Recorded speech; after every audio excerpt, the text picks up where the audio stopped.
Magandang araw mga bata. Ang pag-aaralan natin ay tungkol sa pagkilala sa sariling pananampalataya. Mga layuning pampagkatuto. Una, nakapaghahayag ng mga mahalagang aral ng kinabibilangang pananampalataya. Pangalawa, naipaliliwanag na ang pagkilala sa sariling pananampalataya ay nagsisilbing gabay upang mas mapabuti ang mga kilos at mailapit ang sarili sa Diyos at panghuli, na isasakilos ang mga aral ng kinabibilangang pananampalataya.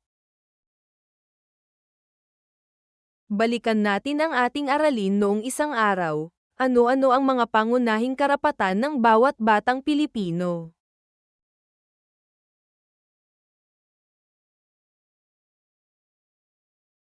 Ano ang unang bagay na naiisip ninyo habang pinagmamasdan ang mga larawan?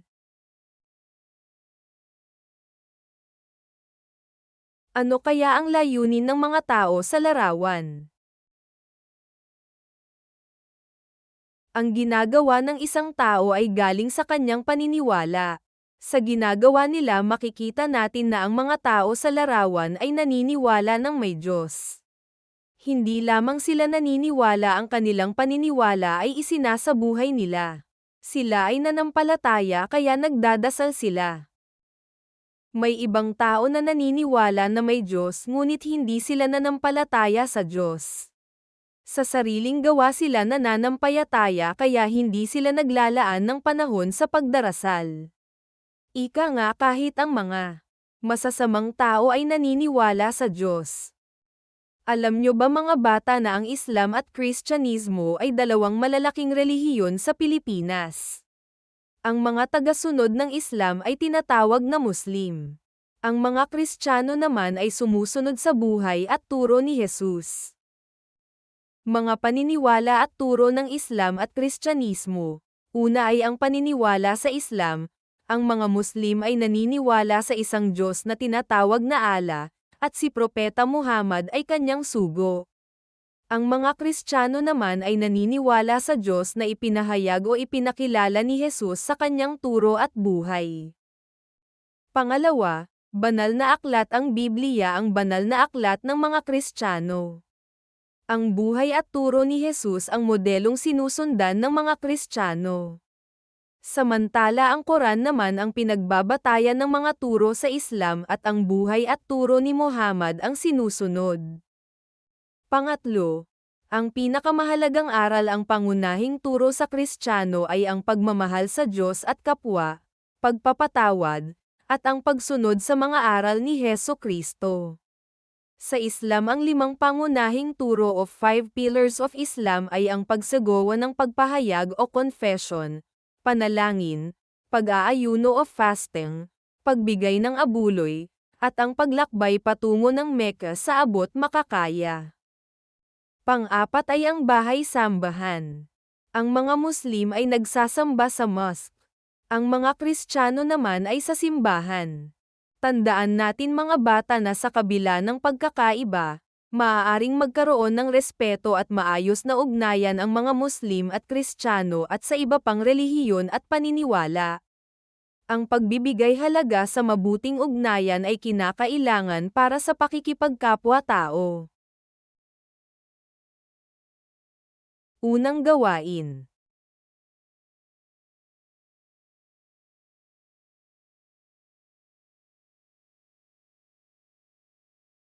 Paniniwala ay tumutukoy sa mga turo o aral na pinaniniwalaan.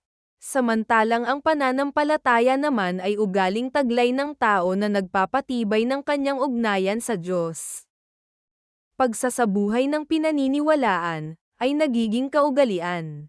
Anuman ang kinabibilangang pananampalataya, ang mananampalataya na taimtim ang pagtitiwala ay sumusunod sa mga tagubilin at aral na kanilang paniniwala. Ang taong may sampalataya ay buong pusong sumusunod at nagiging kaaya-aya ang mga gawi.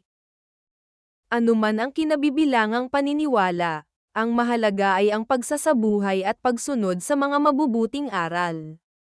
Kaya nagagabayan tungo sa mabuting buhay at pakikitungo sa iba. Nakakatulong ang pananampalataya sa pag-iwas sa hindi magandang gawain.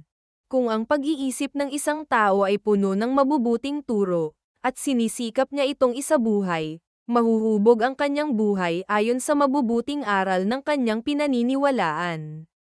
Kahit sa kahirapan ang nagsasampalataya ay may kaagapay sa lahat ng oras.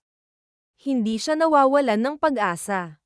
Mapagpasalamat at mapagmahal ito dahil damdam puno ng mga magagandang aral ang puso at isipan. Nagtitiwala ito na makakamit ang adhikain sa buhay. Ang tunay na mananampalataya ay may pag-asa at lakas sa pagharap sa hamon ng buhay.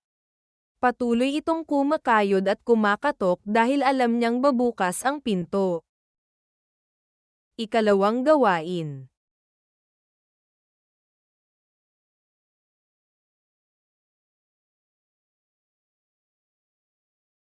Mga pamamaraan ng pagpapahalaga sa pananampalataya. Basahin natin.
Sagutan natin ang ating pagsusulit para sa araling ito.